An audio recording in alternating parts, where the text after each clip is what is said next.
Desculpa. Bom dia, senhoras e senhores, quem nos acompanha pela internet. Vamos dar início à sessão de julgamento da segunda Câmara Julgadora do Conselho Administrativo Tributário.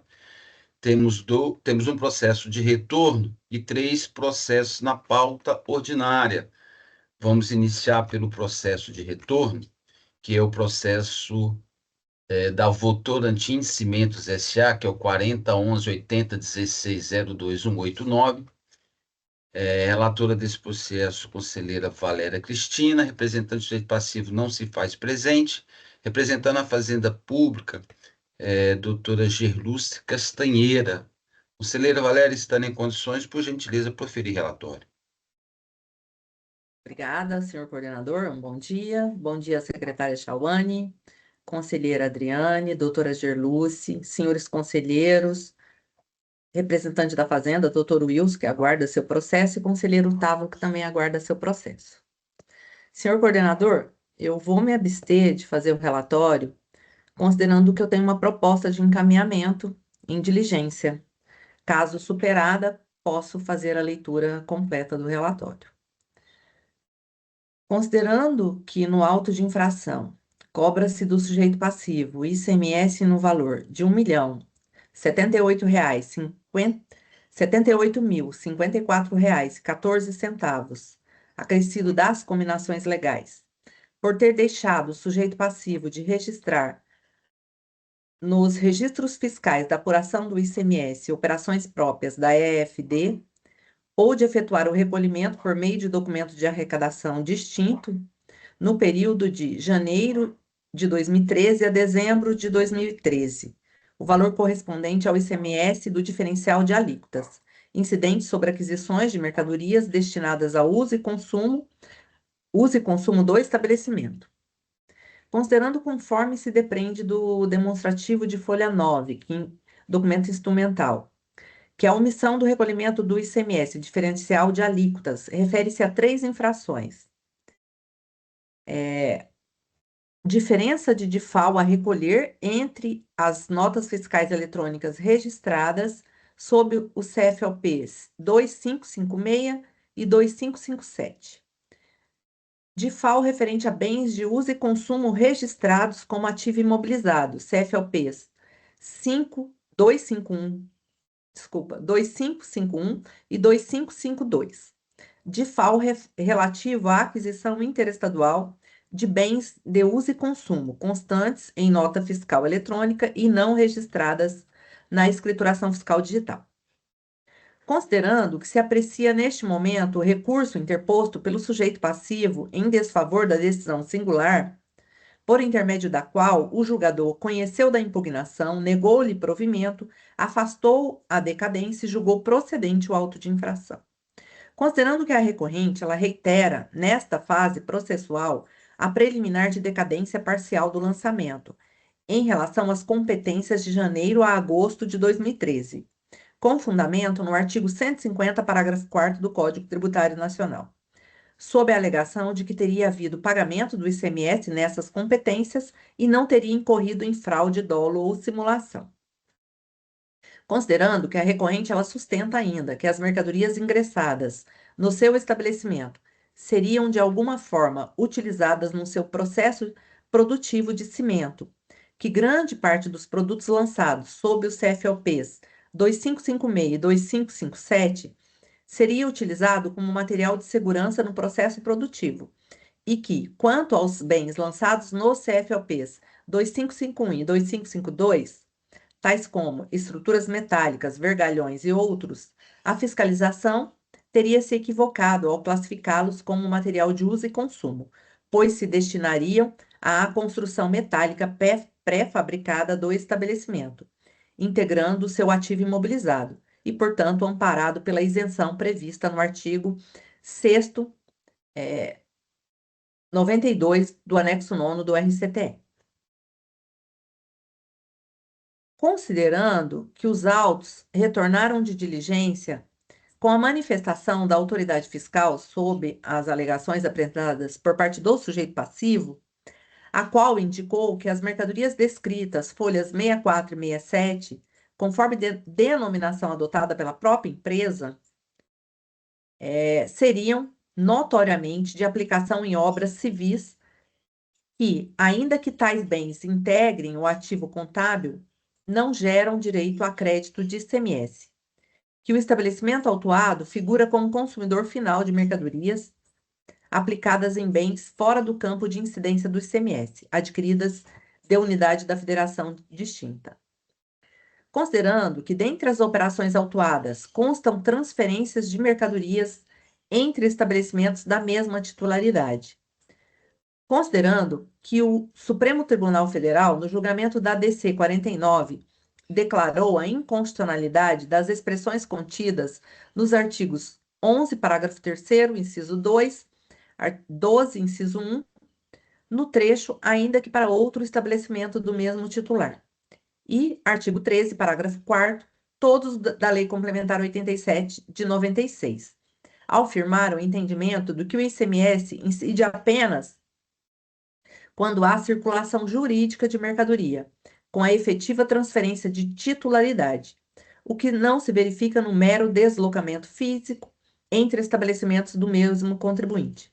E fixou-se com modulação de efeitos, que a eficácia da decisão tem início no exercício financeiro teve início, na verdade, no exercício financeiro de 2024, ressalvando os processos administrativos e judiciais pendentes de conclusão até 29 de abril de 2021, data da publicação da ata de julgamento.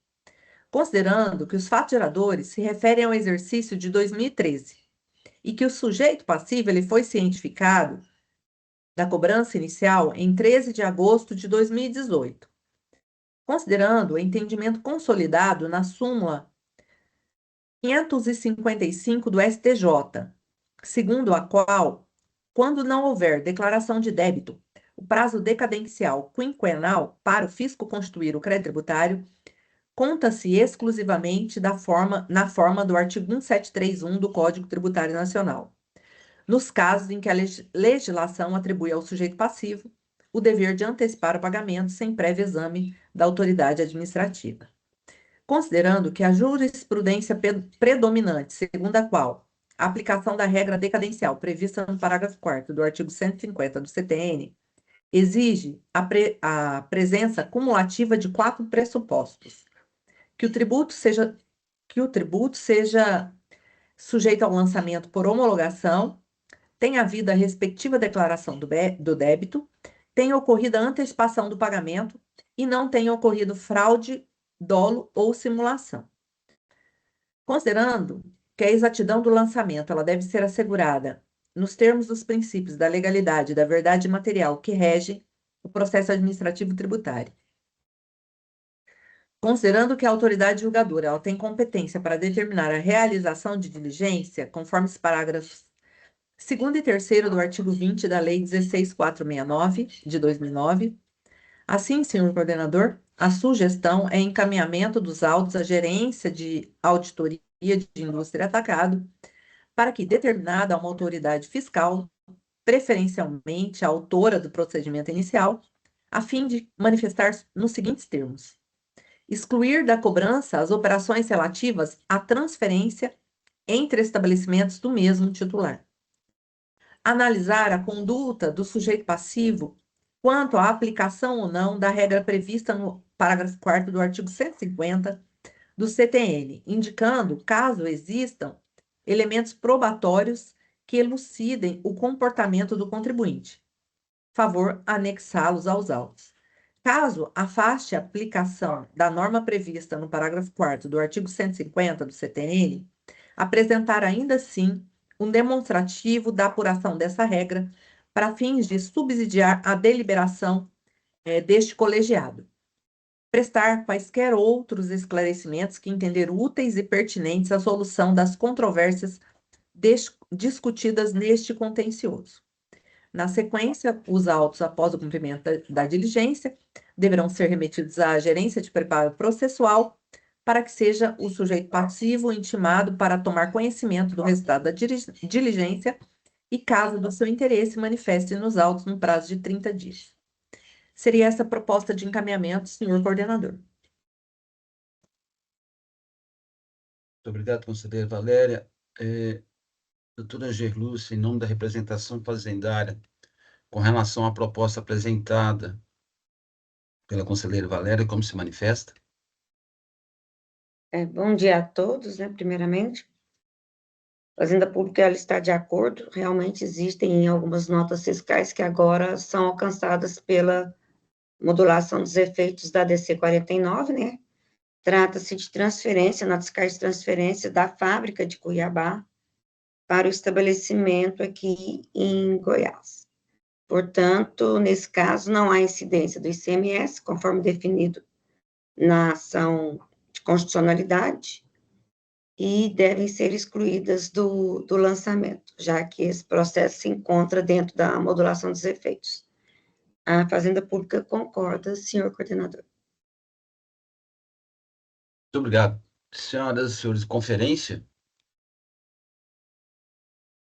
Ou não havendo necessidade de conferência, esse processo foi pedido e visto pela conselheira Adriana. Conselheira Adriana, como vota? Bom dia, doutor Cláudio Henrique. Bom, estendo cumprimento a todos que estão na mesa. Estou também de acordo com a proposta da conselheira Valéria. Muito obrigado, conselheiro Paulo Henrique. Bom dia a todos, também de acordo com a proposta. Conselheiro Henrique, como vota? Bom dia, senhor governador e demais presentes. Eu concordo com a proposta realizada. Obrigado. Então, o julgamento do presente processo foi convertido em resolução nos termos apresentados pela conselheira Valéria, que eu posso ser considerado lido, conselheira? Sim, senhor coordenador, por favor. Então, aprovado por unanimidade e lida na presente sessão. Chamo agora a julgamento outro processo de retorno, que é o processo da Abel Antônio Xavier, número do processo 40.11.60, 18.91.993, recurso voluntário 761 de 2025, relator desse processo, conselheiro Paulo Henrique Caiado Canedo, representando a Fazenda Pública, doutora Gerluce Castanheira, e esse processo, ele saiu com pedido de vista para a conselheira Valéria, representante do direito passivo não se faz presente, conselheiro Paulo Henrique, estando em condições de proferir relatório. Obrigado, coordenador. Bom, este processo versa sobre TTA, matéria essa abarcada pela resolução 02 do Conselho Superior, e então o meu entendimento seria para resolução, para que seja sobrestado este processo até a data de 31/12 de 2025, ou que sobrevier fato novo, conforme já dita a resolução 02 do Conselho Superior. Trata dessa matéria, de TTA e GTA. Obrigado. Doutora Gerússi, com relação à proposta de sobrestamento do processo em atendimento à resolução 02 de 2025 do CAD, como a Fazenda Pública se manifesta? A Fazenda Pública concorda, realmente, trata-se de TTA sem nota fiscal, e a situação aqui, ela é abarcada pela resolução. Concorda com o sobrestamento. Senhor coordenador. Muito obrigado. Senhoras e senhores, divergência? Não havendo divergência, o presente processo é sobrestado nos termos da resolução 02 de 2025, ou que fato novo sobrevenha. Doutora Júlia, acho que a senhora não tem mais processo com a gente. Muito obrigado. Sempre um prazer vê-la aqui com a gente. Eu que agradeço, peço licença para me retirar, desejando a todos um abençoado dia de trabalho. Amém. Muito obrigado. Vamos agora à pauta ordinária de julgamento, iniciando pelo processo 1 da pauta, que é o processo 40.11.70.02.08.809, recurso voluntário 1101, representando a Fazenda Pública, Dr. Wilson Pereira da Silva, representante do sujeito passivo não se faz presente, relator desse processo, conselheiro Paulo Henrique Caiado Canedo, estando em condições, por gentileza, proferir relatório. Obrigado, coordenador. Nosso processo, verificando aqui os arquivos do PATIE, consta que ele está 100% parcelado, o parcelamento 100%. deste auto de infração. Então, nesse sentido, o indicativo seria de retirada de pauta e encaminhada ao setor próprio para acompanhamento aí do parcelamento.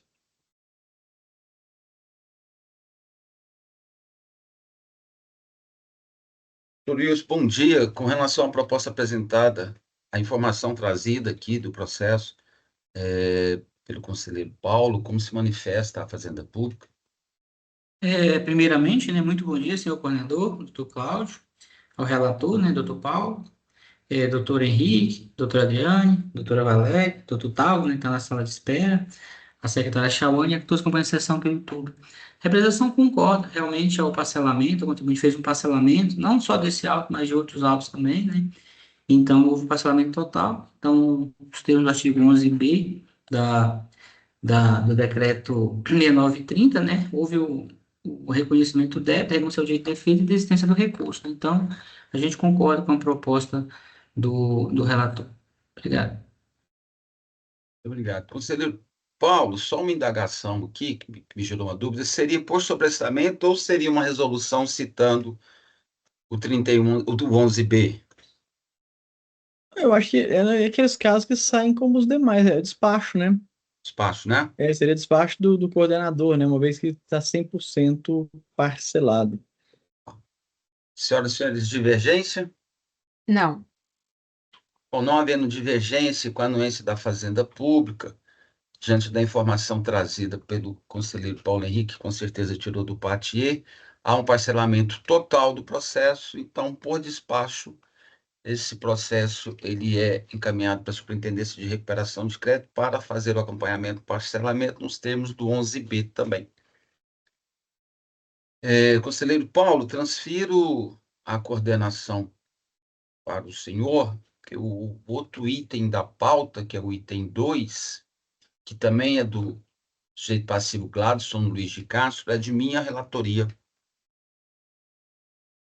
Ok, então, anuncio o item 2 da pauta ordinária, processo número 4011-7002-09015, recurso voluntário 1102 de 2025, sujeito passivo Gladson Luiz de Castro, representante de passivo não faz presente, representante fazendário, Dr. Wilson, relator deste processo, o conselheiro Cláudio Henrique de Oliveira.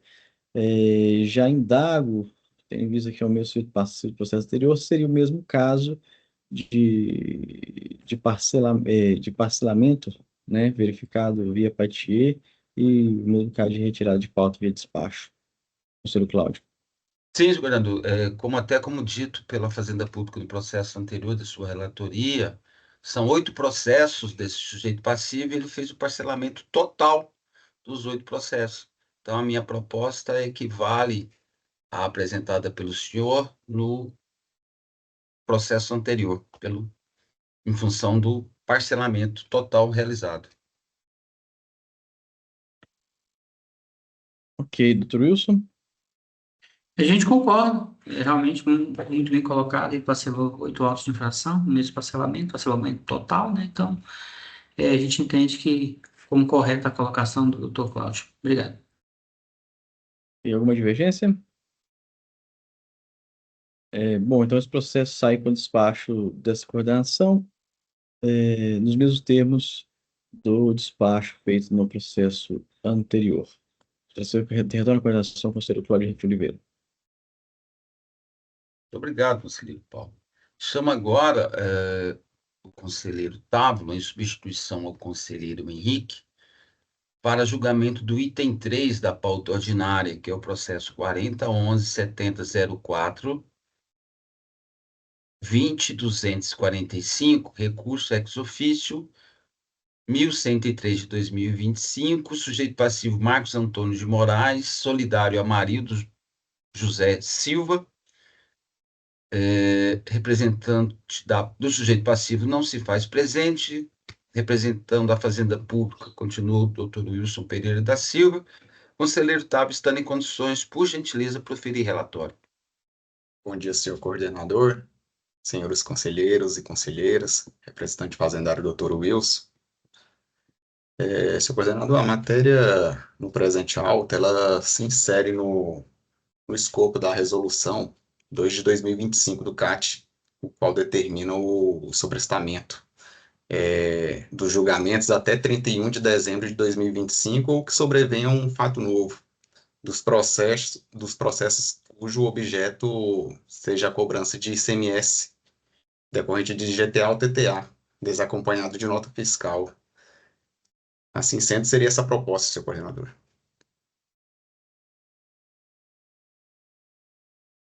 Muito obrigado. Doutor Wilson, sobre a proposta apresentada pelo conselheiro Tablo, como se manifesta para a Fazenda A Pública? direção concorda, realmente é caso de aplicação da Resolução 2 de 2025, tá? A gente concorda com a proposta. Obrigado. Muito obrigado. Senhoras e senhores, alguma divergência? Não havendo divergência, e com a anuência da Fazenda Pública, o julgamento do presente processo é sobrestado nos termos da Resolução 02 de 2025.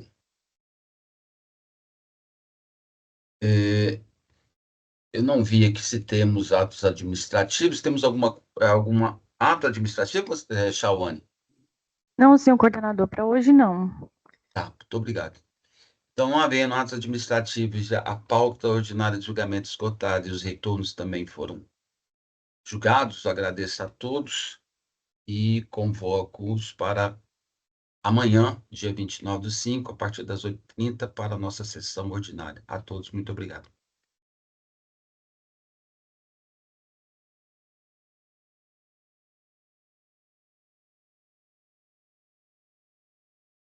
Parou de gravar, conselheiro Paulo?